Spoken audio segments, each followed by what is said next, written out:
The night rain pattered on the green tiles, and candle shadows flickered in the hall of Su's house in Shaoxing City.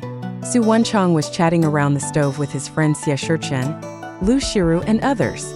The rice wine on the clay stove was warming, but no one raised a toast.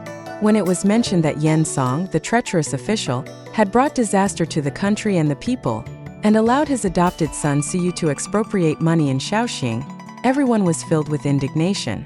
Xie Shichen slammed the table and stood up, exclaiming, "When the government is weak and tigers and wolves run rampant, how can a loyal and good person stand?" Lu Shiru added, "Why don't we paint an ugly tiger with a splash of ink to express our feelings?" At this, the four of them responded enthusiastically, and the atmosphere in the room grew lively. Just as everyone was talking, a burst of hurried footsteps broke the silence. A servant of Suyu, the prefect of Shaoxing, rushed in, announcing that the prefect had paid a private visit incognito and wanted to see Su Wenchang. Su Wenchang, puzzled, thought to himself that he had no dealings with the government. Since Suyu, the adopted son of Yan Song, was running rampant in the countryside and committing all sorts of misdeeds, his visit surely had ill intentions. But then Su Wenchang considered, since he was already here, why not take this opportunity to devise a little plan? Su Wenchang asked his friends to wait and calmly went to welcome the guests. As soon as Suyu entered, he greeted Su Wenchang with exaggerated politeness, his words dripping with hypocrisy and flattery.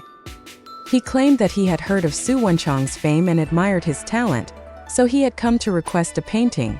Su Wenchang sneered inwardly, but on the outside, he remained calm and agreed to the request. After seeing Suyu off, Su Wenchang informed his friends of the magistrate's request. Everyone immediately agreed and decided to seize the opportunity to create a profound painting with the theme of a tiger. The pens flew, and the tiger's shape gradually took form on the paper.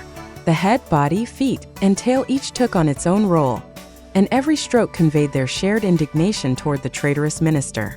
As the painting neared completion, Su Wenchang took up his pen and added sharp tiger claws as a finishing touch, bringing the evil tiger in the painting to life with an air of ferocity. However, upon closer inspection, the tiger's tail hung low, as if in decline, symbolizing the inevitable downfall of the evil force. While everyone admired the painting, they felt it wasn't enough to fully express their satisfaction.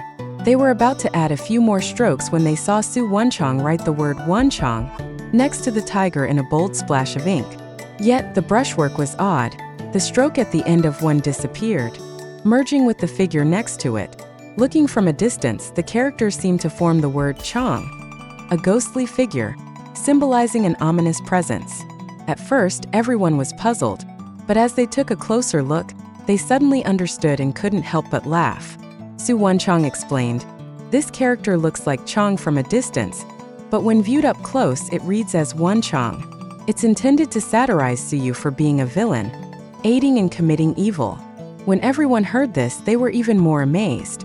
It is said that after Suyu received the painting, he was so pleased that he proudly hung it high in the hall, showing off Su Wenchang's exquisite work to everyone. However, the good times didn't last long. One day, a master noticed the hidden detail in the painting and pointed it out to Suyu. "Sir, look at the word Wenchang. The writing style resembles Chang. There may be something wrong with it." When Suyu heard this, he examined the painting carefully. The more he looked, the more he felt that the word seemed to mock him for aiding in evil deeds. Furious, he immediately ordered the painting to be taken down. Su Wenchang was a master of the art of hiding needles in cotton. He skillfully applied the theory that calligraphy and painting share the same origin, using the structure of the characters to subtly hide a sarcasm. This wisdom, conveyed through art, was like the silent spring rain, gentle and unnoticed, yet powerful enough to melt ice and snow, causing even the treacherous to shudder in fear. As the saying goes, "A bare pen and empty sleeves, revealing the true nature of the tiger's minions. If you ask what a scholar relies on, it is the million soldiers within his chest.